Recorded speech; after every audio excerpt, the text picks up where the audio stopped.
What's up, everybody? It's me again. It's been a while since I tested a video. The last video we did was Alliance. I talked about the Alliance races. So I thought I would talk about Alliance, sorry, not Alliance, Horde classes now. Horde classes, the better of the factions. Horde. So what do we got here? We got Horde started off with Orcs. May enrage to increase damage, so they have a mood, I think it's just called Berserking. Increases their damage that they do, whether it is physical damage, whether it's range damage, or just their spell damage, whatever it is, it increases it.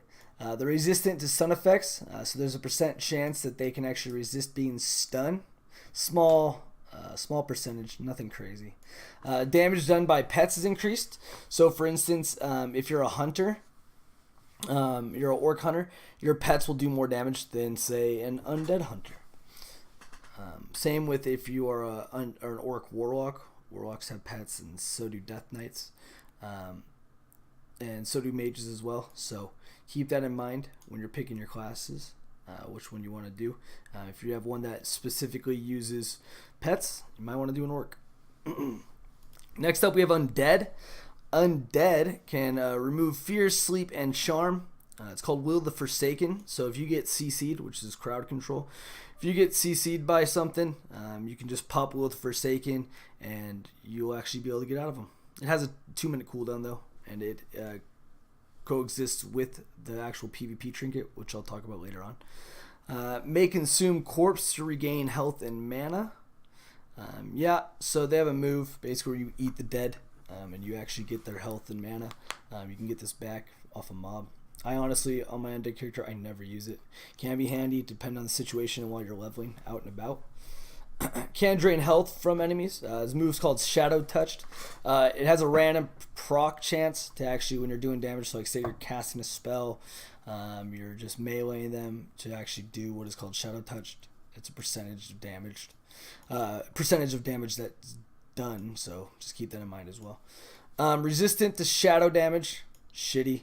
Y'all know what that means. Tauren may stop stunning nearby opponents. Has War Stomp. That's what the name of it's called. It's on a 2-minute cooldown, I believe, or 3-minute. Just basically stomps the ground and does an AoE effect to anybody standing around him and stuns him for like 2 seconds. Increased stamina, I believe it's only by 1%. So you, no matter what, say you're level 1 and an undead's level 1, you're the same class, same everything, but you're a Tauren, you'll have 1% more health than them. Herbalism skill and speed increased. So when you're doing herbalism and you're picking up herbs off the ground, the speed in which you actually pick it up is quicker, and sometimes you'll get 2 levels as opposed to 1. Resistance to nature damage, which is shit. Increased critical strike. So certain classes that need crit, you might want to go for that. Critical strike is just a chance to do a crit damage, so basically it's just double the damage. Troll, they have what is called Berserk. They have Berserking, not Orcs. Orcs still do increased damage, but I don't think it's called, I think it's just called Enrage. These guys, Trolls, have Berserk, which is increases attack speed and casting speed. So it just basically increases your overall haste. But it's like another Bloodlust, which you'll learn about later. Regeneration's increased. So basically they gain health faster and mana faster than other classes. Increased experience gained from killing beasts. So you get 1% increased experience when you kill like a boar over like something else. Reduced duration of movement and parrying effects. That's just a passive. So if I get snared and the Tauren gets snared at the same time, mine will come off like a second earlier. Blood Elf, enchanting skill is increased, so if you're into that sort of thing. Can store resources such as restore resources such as mana or energy. They have a move that's called Arcane Torrent. Same with it coexists with the can dispel nearby enemies, so that's the same move, Arcane Torrent. You gain mana or energy back when you pop that, and it also dispels nearby enemies. Resistant arcane damage, also shit. It's pointless, really. Goblin, Goblin's probably the coolest one. By the way, you can't be a goblin or a blood elf in vanilla, so keep that in mind. If you start playing them now, you won't be able to actually be one of those when vanilla or classic comes out. Can rocket jump forward? It's just like a rocket boot. You look at a certain direction, you pop it, and it just like launches you like 20 yards forward or 10 yards forward. Can launch rockets at enemies. So yeah, you can put it on like your gloves or something. When you cast a move, it'll actually shoot a little rocket out. Does a percentage of damage, kind of like the Undead's Shadow Touched, but it's on a cooldown.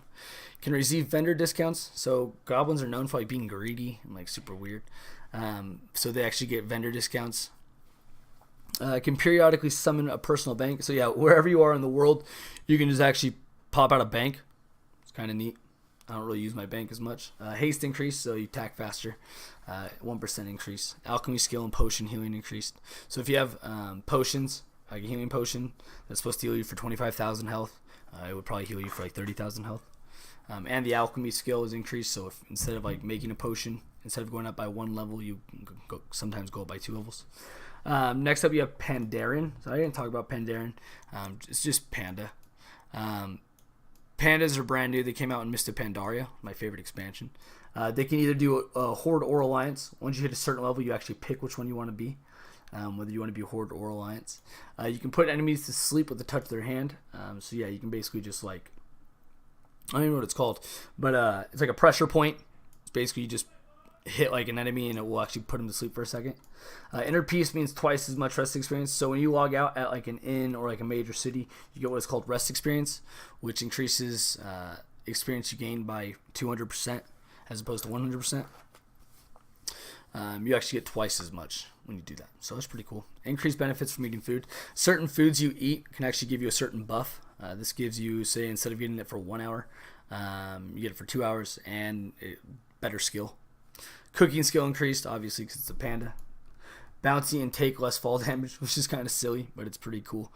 So if you jump off a height, say you jump off that cliff and it gives you 2,000 damage, it'll only give you like 1,500 or so. So that's it for pandas and Horde. Remember, when you're picking, don't pick Alliance, because Alliance is kind of lame. And for pussies, hope you have a good rest of your day.